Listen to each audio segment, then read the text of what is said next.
tunaishi makanisani lakini hatujawa viumbe vipya bado. Sasa tunatarajia tufanye nini? Bwana Yesu asifiwe. Kama Mungu amekupa neema ya kupata akili ya kupanda kwenye mti, ni lazima upande kwenye mti ujue lengo la wewe kwa kwenye mti ni kwa nini. Zakayo alienda kapanda ni kwenye mti, lengo lake ilikuwa ni kwa sababu amuone Yesu. Sasa wewe upo kanisani, lengo lako ni nini? Bwana Yesu asifiwe sana.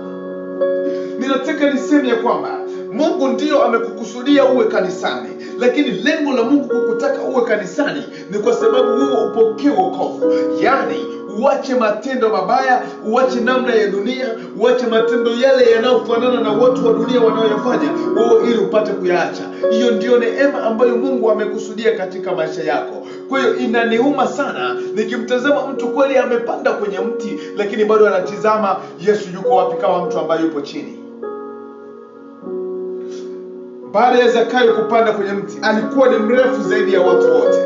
Hata hivyo ilimpa nguvu ya kumuona Yesu. Hata hivyo ilisababisha yeye amuone Yesu. Lakini leo wapo watu ambao wapo makanisani lakini bado hawajapokea wokovu. Mtu wa Mungu ana makusudi mengi sana na wewe.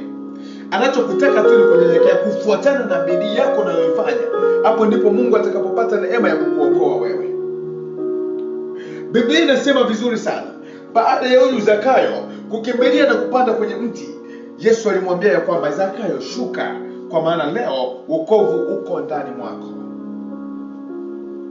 Kumbuka Zakayo alikuwa ni mtoza ushuru, alikuwa ni mwenye dhambi. Lakini licha na dhambi zake zote, baada ya yeye kufanya bidii kubwa, alipokea wokovu. Kwa tafsiri nyingine nataka kuniambia kwamba wokovu unakuja baada ya bidii yako utakayoifanya. Sio kwamba eti tutakuwa umekaa nyumbani eti nitapokea wokovu, hapana. Ndio maana imeandikwa ufalme wa Mungu unateka wenye nguvu siku zote. Watu wenye bidii ndio wanapokea ufalme wa Mungu. Sio watu wazembe kwamba inakuja tu kwa neema, hapana. Mungu anataka mtu atakayejituma kwa ajili ya kumtafuta yeye. Mungu anatafuta mtu ambaye atakayefanya akitizama hivi anaona kweli wamenitinga, unakimbizana uende ukapande kwenye mti. Yamkini tu umuone Yesu Kristo. Sitokushauri sana upande kwenye mti alafu ukae tu pale hujamuona Yesu, hapana. Nitatamani sana ufike mahali upande kwenye mti na umuone Yesu ni yule. Na sio tu kumuona Yesu, hakikisha Yesu amekuita, yani umepokea wokovu. Make sure unaishi kanisani kwa muda mrefu ndio, lakini uhakikishe wokovu unakufikia. Kama hakuna wokovu, tafuta njia nyingine ya kumuona Yesu. Bwana Yesu asifiwe sana. Tafuta njia nyingine. Miti ni mingi sana. Kinachosumbua ulimwengu sasa ni kwamba kuna watu ambao wana tabia mbovu sana ya kusema kwamba dini yangu, kanisa yangu, kanisa ya baba yangu na mama yangu. Ninataka nikwambie kwamba kama yamkini tu umeona mti ambao ulipanda juu yake au kufanyii wewe kumuona Yesu ama au kusaidia wewe kumuona Yesu, shuka kwenye mti huo, utafuta mti mrefu zaidi. Bwana Yesu asifiwe. Ukiona mti ambao unapanda juu yake au ya kusaidia kumuona Yesu kama gisi Zakayo alivyomuona Yesu, shuka kwenye mti huo, panda kwenye mti mwingine utakaye kusaidia ili umuone Yesu. Nina maana gani? Nina maana ya kusema ya kwamba ukiona mchungaji, ukiona kanisa unaloingia ndani yake alijakusaidia kupokea wokovu, ninakusihi, ninakushauri, lengo lako la kuingia kanisani sio kwa sababu uitwe kwamba wewe ni Mkristo wa kanisa fulani. Lengo lako la kuingia kanisani ni kwa sababu Mungu apate kuongea na wewe kupitia lile kanisa, yani upokee wokovu ambao ni mabadiliko ya tabia na mwenendo. Kwa hiyo kama umeishi mahali fulani kwa muda mrefu na upokee mabadiliko yoyote, shuka, panda kwenye mti mwingine utakaye kusaidia umuone Yesu. Nimesema somo letu ni mwisho mzuri. Kwa hiyo kwa zote hatua utakazozifanya mtu wa Mungu, ninazidi tu kukusihi uwe na lengo moja tu. Uwe na ndoto moja ya kumuona Yesu. Upande kwenye mti ili umuone Yesu.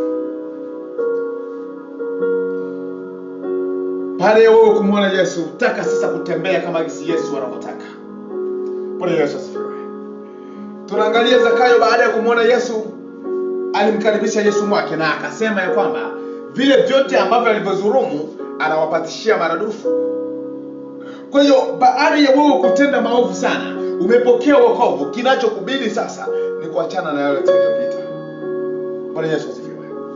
Ndio maana nilianza kusoma kitabu cha kiumbe kipya, yaani mtu aliyepokea wokovu. Kitu cha kwanza ni kuachana na yale yaliyopita.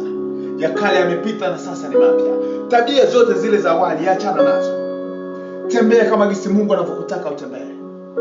Huyo ndio kiumbe kipya ninayemsema mimi.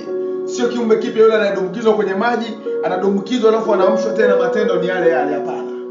Ninazungumza kiumbe kipya ambaye atakayekimbia hali yake ya zamani. Kama ulikuwa ni mtoza ushuru kama Zakayo zamani, achana na ile hali, ingia kwenye majukumu ya kuroa watu kuwaleta kwa Kristo. Bwana Yesu asifiwe sana. Hapa ninasoma kitabu kingine mahali fulani. Nasoma kitabu cha Wafilipi. Nasoma kitabu cha Wafilipi.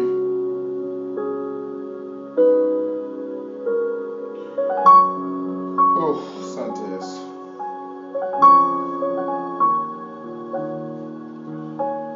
Nasoma kitabu cha Wafilipi. Sura yake ni ya 3 mstari wa 12 hadi 14. Filipi 3:12-14. Ninasoma katika jina la Yesu Kristo.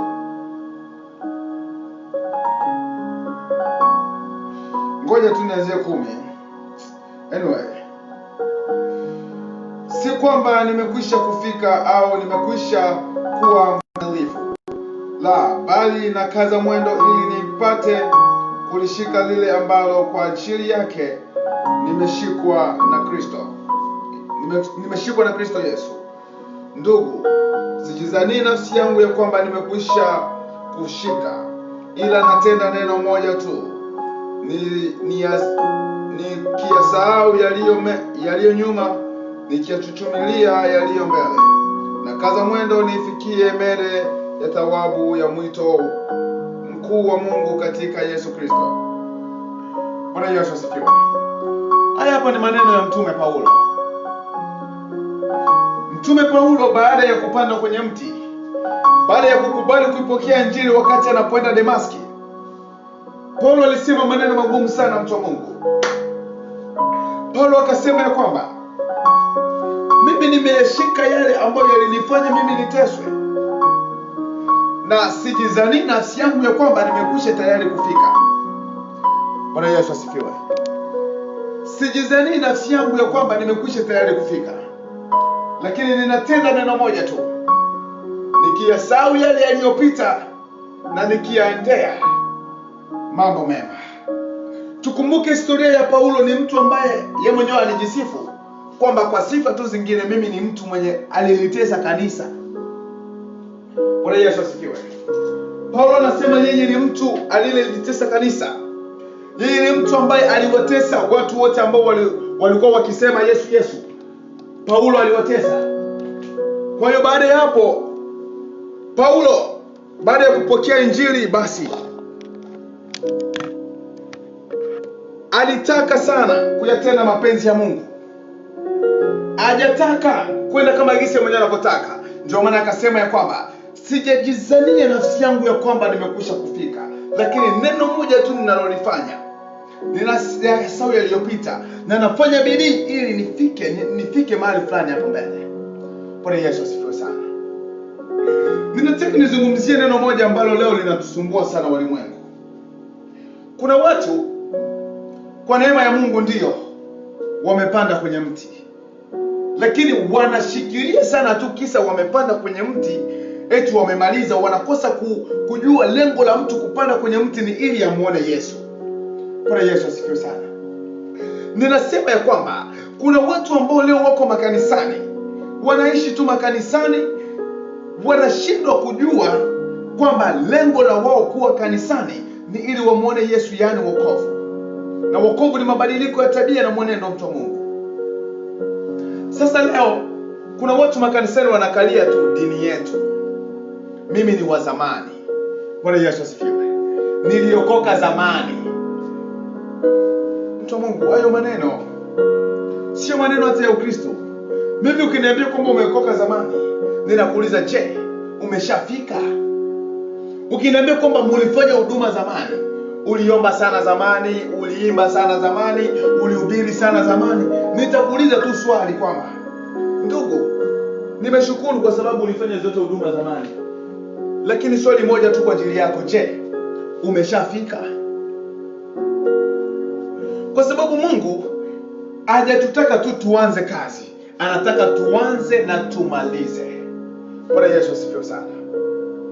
Ninashauri ndugu zangu ambao leo mnazo kauli za kusema ya kwamba tuliokoka zamani, tulifanya huduma ya Mungu zamani, tulifanya hivi na hivi zamani. Ninataka nikuulize kwamba je, umeshafika?